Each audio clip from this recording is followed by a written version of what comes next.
தங்க கடத்தல் வழக்கில் சிக்கியிருக்கும் கன்னட நடிகை ரன்யா ராவ் துபாயில் விராட் டைமண்ட்ஸ் என்ற பெயரில் ஒரு கடையையே நடத்தி வந்திருக்கும் அதிர்ச்சி தகவல் தெரிய வந்துள்ளது. இதன் மூலம் தங்கத்தை துபாய்க்கு இறக்குமதி செய்து அதை இந்தியாவுக்கு கடத்திய தகவலும் அம்பலமாகியுள்ளது. அதிர்ச்சி தகவலின் பின்னணி என்ன?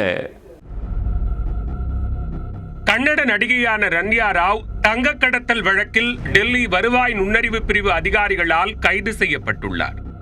இதே வழக்கில் ரன்யா ராவின் நண்பரும் தெலுங்கு நடிகருமான தருண் ராஜும் கைது செய்யப்பட்டு சிறையில் அடைக்கப்பட்டுள்ளார். மேலும் ரன்யா ராவின் வளர்ப்பு தந்தையும் மூத்த IPS அதிகாரியுமான ராமச்சந்திர ராவும் விசாரணைக்கு உட்படுத்தப்பட்டுள்ளார். தங்க கடத்தல் வழக்கு தொடர்பாக CBI அமலாக்கத்துறை அதிகாரிகள் தனித்தனியாக வழக்குகள் பதிவு செய்து விசாரணை நடத்தி வருகின்றனர். இந்நிலையில் தொடர் விசாரணையில் அடுத்தடுத்து புது அதிர்ச்சி தகவல்கள் வெளிவந்த வண்ணம் உள்ளன. முதலில் தன்னை வெறும் கடத்தல் குருவியாக மட்டுமே பயன்படுத்தினர் என்று கூறி வந்த நடிகை தற்போது துபாயில் ஒரு நகை கடையையே நடத்தி வந்திருக்கிறார் என்ற தகவல் தெரிய வந்துள்ளது.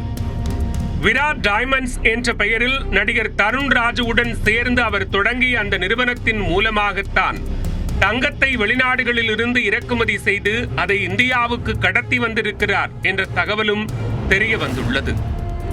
கடந்த மார்ச் 11ஆம் தேதி பிரபல ஹோட்டல் அதிபரின் பேரனும் நடிகருமான தருண் ராஜுவை தங்க கடத்தல் வழக்கில் 2வது குற்றவாளியாக குற்றம் சாட்டி DRI கைது செய்தது. நீதிமன்றத்தில் சமர்ப்பிக்கப்பட்ட அவரது ரிமாண்ட் விண்ணப்பத்தில் ரன்யாவும் தருணும் கல்லூரி காலத்திலிருந்தே நண்பர்கள் என்றும் இருவரும் துபாயில் விராட் டைமண்ட்ஸ் என்ற பெயரில் நிறுவனம் ஒன்றை தொடங்கி 50% பங்குதாரர்களாக செயல்பட்டு வந்துள்ளனர் என்றும் DRI குறிப்பிட்டுள்ளது. இந்த நிறுவனத்தின் மூலம் துபாயில் குடியிருப்பு உரிமத்தை அவர்கள் பெற்றுள்ளனர். ஐக்கிய அரபு எமிரேட்ஸ் தங்கத்தின் மீது இறக்குமதி வரி விதிப்பதில்லை. இதனை பயன்படுத்திக் கொண்ட நடிகை தனது நிறுவனம் மூலம் துபாய்க்கு வெளிநாடுகளிலிருந்து தங்கத்தை இறக்குமதி செய்திருக்கிறார்.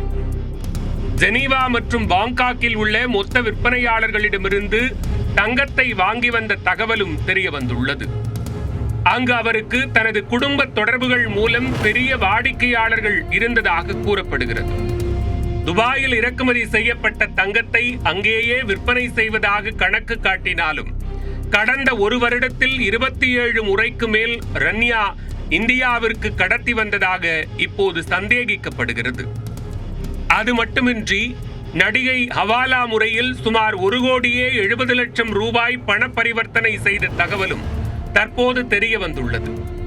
கடந்த 2023ஆம் ஆண்டிலிருந்து அவர் பெங்களூரு, கோவா, மும்பையில் இருந்து 52 முறை துபாய்க்கு சென்று வந்துள்ளார்.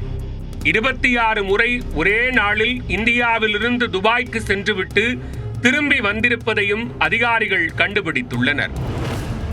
இதன் மூலமாக அவர் தங்க கடத்தலில் தொடர்ந்து ஈடுபட்டு வந்திருப்பது தெரிய வந்துள்ளது.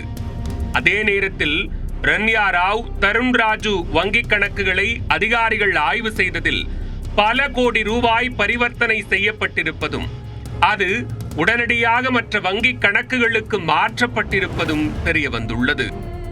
ரன்யா ராவ் தங்க கடத்தலுக்கு பின்னணியில் சர்வதேச அளவில் பெரிய கடத்தல் கும்பல் இருக்கலாம் என்ற கோணத்திலும் விசாரணை முடுக்கிவிடப்பட்டுள்ளது. இதனால் தங்க கடத்தலுக்கு பின்னணியில் பல முக்கிய நபர்கள் சிக்கலாம் என்றும் எதிர்பார்க்கப்படுகிறது.